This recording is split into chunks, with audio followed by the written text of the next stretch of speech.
also had the capability, withowithout any warrant of law, to search for, seize, and read your communications. Anyone's communications at any time. Чью угодно переписку в любое время. That is the power to change people's fates. It is also a serious violation of the law. Well, for more, we're joined now by Glenn Greenwald, a columnist on civil liberties and U.S. national security issues for The Guardian. He's also a former constitutional lawyer.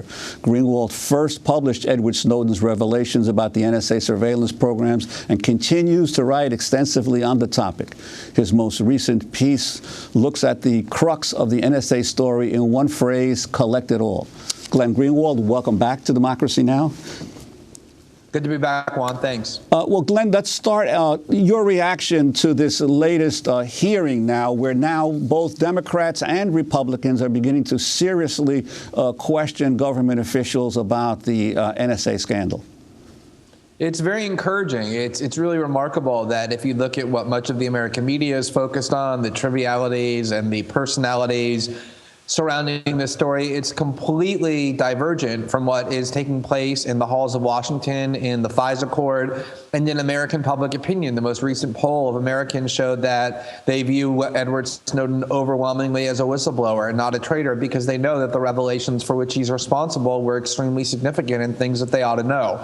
And the fact that you now see members of both political parties within the United States Senate, the House of Representatives, increasingly angry over the fact that they were misled and lied to by top-level Obama administration officials, that the laws that they enacted in the wake of 9/11, as broad as they were, are being incredibly distorted by secret legal interpretations approved by secret courts, really, I think, indicates exactly that the motives that motivated Snowden to come forward with these revelations at the expense of his liberty and even his life were valid and compelling. And if you want to think about whistleblowing in terms of people who expose things the government is hiding that they shouldn't be doing in order to bring about reform, I think what you're seeing is the fruits of classic whistleblowing. And it's encouraging and gratifying, certainly to him, and I think to me and lots of other people as well. Well, Glenn, I want to go to a clip from Republican Representative Blake Farenthold of Texas, who tore into the administration officials testifying before the House Judiciary Committee Wednesday. Here's Farenthold questioning Deputy Attorney General James Cole, one of 4 administration witnesses who were present. How is having every phone call that I make to my wife, to my daughter, relevant to any terror investigation? I don't know that every call you make to your wife... But you've got them.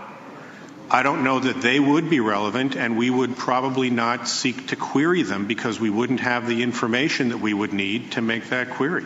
But, you know, somebody like Mr. Snowden might be able to query them without your knowledge. I don't believe that's true, but Mr. Inglis could answer that. I don't think he would have access to that or be able to do it. Okay. We don't believe that he could query those without our knowledge, and therefore those would be caught. All right. That's slightly reassuring. The Fourth Amendment specifically was designed, as Judge Poe pointed out, to prohibit general warrants. How could collecting every piece of phone data be perceived as anything but a general warrant? Because the phone data, according to the Supreme Court, is not something within which citizens have a reasonable expectation of privacy. So do I have a reasonable expectation of privacy in any information that I share with any company, my Google searches, the email I send? Do I have a reasonable expectation of privacy in anything but maybe a letter I hand deliver to my wife in a skiff? Those are all dependent on the facts and circumstances of the documents we're talking about. In the case of metadata, the Supreme Court specifically ruled that there was not coverage by the Fourth Amendment because of no reasonable expectation of privacy. That was Republican Representative Blake Farenthold of Texas questioning Deputy Attorney General James Cole. Glenn Greenwald, your response. First of all, Obama officials and NSA officials have been bald-faced lying to the public ever since we first revealed the identity of Edward Snowden and published the video online in which he now rather famously said, as an NSA analyst, I could access anyone's communication that I wanted, including even the president's, if I had their email address or their telephone number.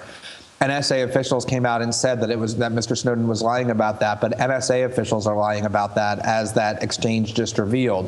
The NSA is collecting, storing, and monitoring billions of emails and telephone calls every single day. Billions with a B, every single day.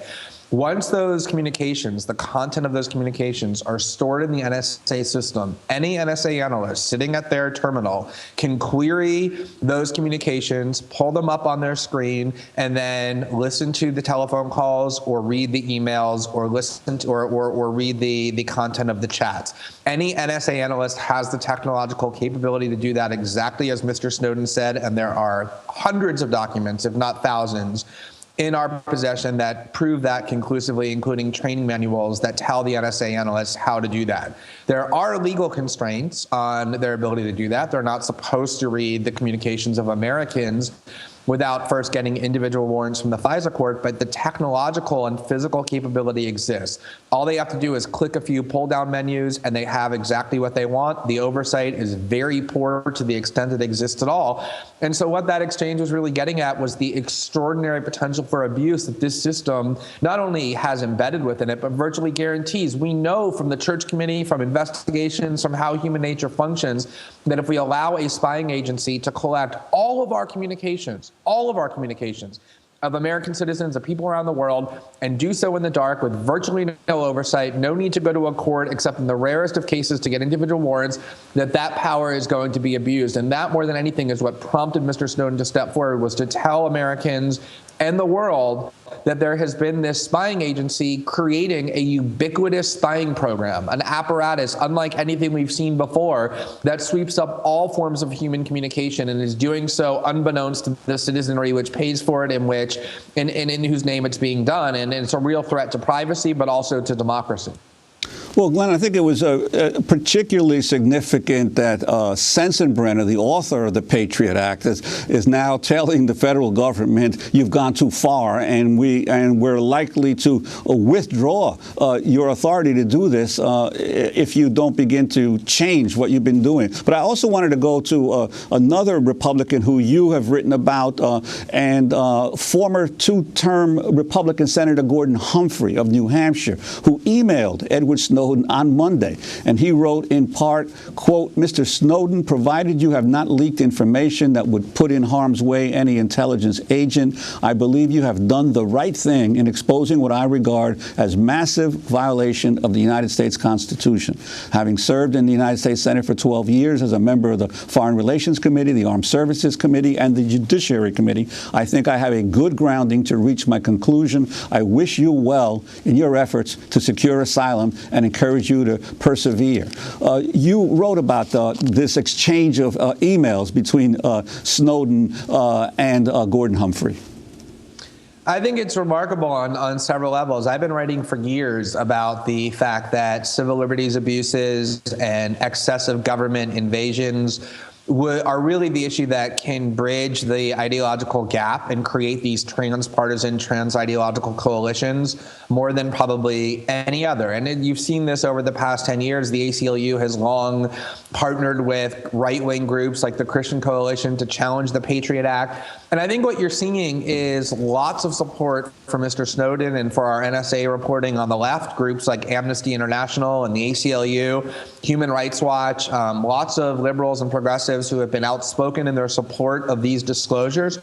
But you also see a lot of support for it on the right as well, from people who take seriously their rhetoric about limited government and the rights of individuals and the need for safeguarding individual privacy. And I think Senator Humphrey's letter really reflects that. The only people at this point who are defending the NSA are the hardcore neocons in the Republican Party, people like Lindsey Graham and John McCain and the like, who see national security as the only value that matters, and the really hardcore Obama loyalists and Democrats who defend anything the Obama administration does and have become the loudest proponents, ironically, of the massive secret surveillance state and of the government's power to listen in. So those two groups, Republican neocons, Democratic Party loyalists, are at this point the only real defenders the NSA has left. And I think you're seeing a real breakdown of partisan and ideological divisions in support of what Mr. Snowden did, of the reporting that we've done, and the need for there to be transparency and light shined on what the government has been doing to our privacy completely in the dark.